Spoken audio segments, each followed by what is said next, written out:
అస్మద్గురుభ్యో నమః. శ్రీ సిద్ధి వినాయక వ్రతకల్పంలో మనము శ్రీ వినాయక వ్రత కథను చెప్పుకుందాం. వ్రత కథను చెప్పుకునే ముందు అక్షతలు చేతిలో ఉంచుకొని కథ పూర్తి అయిన తర్వాత ఆ అక్షతలను శిరస్సు పైన వేసుకోవాలి. పూర్వము చంద్రవంశానికి చెందిన ధర్మరాజు జ్ఞాతుల వలన సిరి సంపదలన్నీ పోగొట్టుకున్నాడు. భార్యతోనూ తమ్ములతోనూ వనవాసం చేస్తూ ఒకనాడు నైమిసారణ్యానికి చేరుకున్నాడు. అక్కడ సౌనకాది ఋషులకు అనేక పురాణ రహస్యాలను బోధిస్తున్న సూత మహామునిని దర్శించి నమస్కరించి, అయ్యా, మేము రాజ్యాధికారము సమస్త వస్తువాహనమును పోగొట్టుకున్నాము.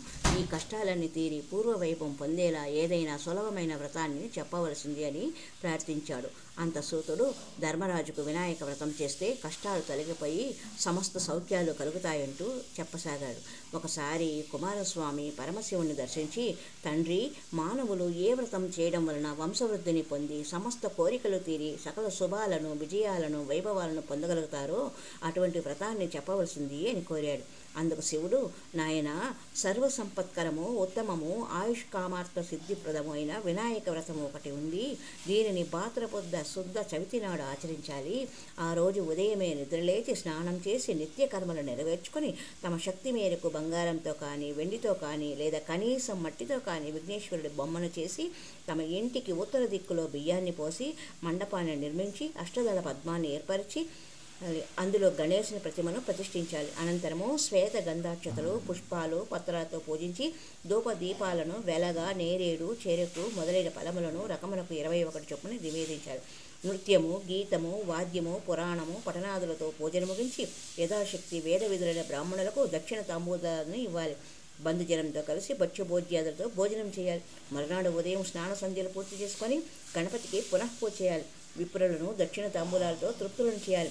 ఈ విధంగా ఎవరైతే వినాయక వ్రతాన్ని చేస్తారో వాళ్లకు గణపతి ప్రసాదం వలన సకల కార్యములు సిద్ధిస్తాయి.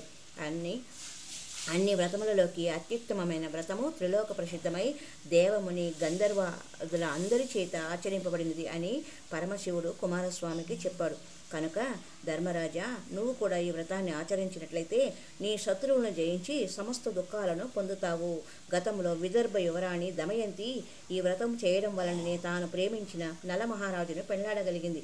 శ్రీకృష్ణుడు అంతటి వాడు ఈ వ్రతం చేయడం వల్లనే సమంతకమణితో పాటుగా జాంబవతి, సత్యభామలనే 2 కన్యామణులను కూడా పొందగలిగాడు.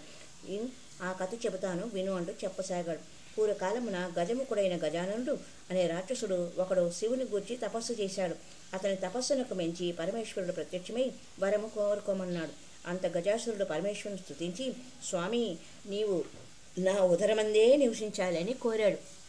దాంతో భక్తసులభుడగు శివుడు అతడి కుర్చీ యందు ఉండిపోయాడు, అంటే కడుపులో ఉండిపోయాడు. జగన్మాత పార్వతి భర్తను వెతుకుతూ ఆయన గజాసురుని కడుపులో ఉన్నాడని తెలుసుకున్నది. ఆయనను దక్కించుకునే ఉపాయం కోసం విష్ణువును ప్రార్థించినది. అంత శ్రీహరి బ్రహ్మాది దేవతను పిలిపించి చర్చించాడు. గజాసుర సంహారమునకు గంగిరెద్దు మేళమే తగినదని నిర్ణయించారు. నందీశ్వరుని గంగిరెద్దుగా అలంకరించారు. బ్రహ్మాది దేవతలందరిచే తలకొక వాయిద్యమును ధరింపచేశారు. మహావిష్ణువు తాను చిరుగంటలు, సన్నాయిలు ధరించాడు. గజాసురపురానికి వెళ్ళి జగన్మోహనముగా గంగిరెద్దులను ఆడించుండగా గజాసురుడు అది విని వారిని పిలిపించి తన భవనం ఎదుట గంగిరెద్దును ఆడించమని కోరాడు.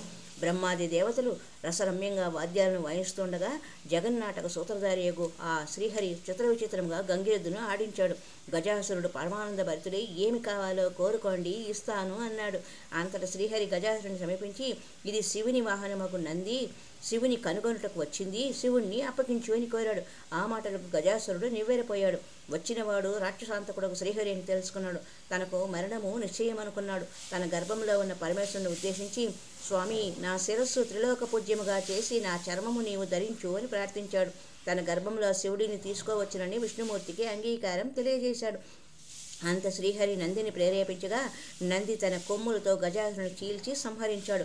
మహేశ్వరుడు గజాసుర గర్భము నుండి బయటకు వచ్చాడు. విష్ణుమూర్తిని స్తుతించాడు. దుష్టాత్మలకు ఇటువంటి వరమును ఇవ్వరాదు, ఇచ్చినచో పామునకు పాలు పోసినట్లు అవుతుందని సూచించాడు. బ్రహ్మాది దేవతలకు వీడ్కోలు చెప్పి శ్రీహరి వైకుంఠమునకు వెళ్ళగా శివుడు నందినికి కైలాసమునకు వెళ్ళాడు. ఓం శ్రీ మహాగణాధిపతియే నమః. మరి ఒక సంచికలో మనము వినాయకుడు ఎలా ఆవిర్భవించాడనే విషయాన్ని తెలుసుకుందాం. ఓం శ్రీ మహాగణాధిపతియే నమః.